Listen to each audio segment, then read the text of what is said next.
আপনারা দেখছেন গুপ্ত বৃন্দাবন। দেখুন, দর্শন করুন। এটা হচ্ছে গুপ্ত বৃন্দাবন, শ্রীরাম নবদ্বীপ ধামে অবস্থিত গুপ্ত বৃন্দাবন। দেখুন, শ্রীকৃষ্ণের রাসলীলা কি সুন্দরভাবে নৃত্য পরিবেশন করেছেন।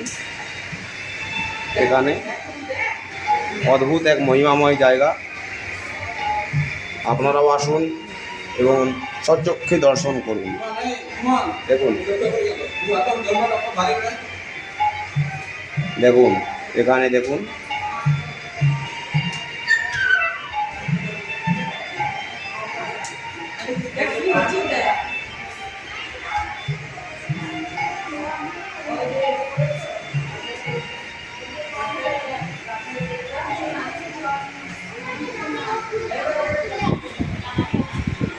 দেখছেন এখানে আপনারা মহাপ্রভু জগন্নাথকে সংকীর্তন করতে গিয়েছিল, সেই দৃশ্য খুব সুন্দরভাবে ফুটে উঠেছে।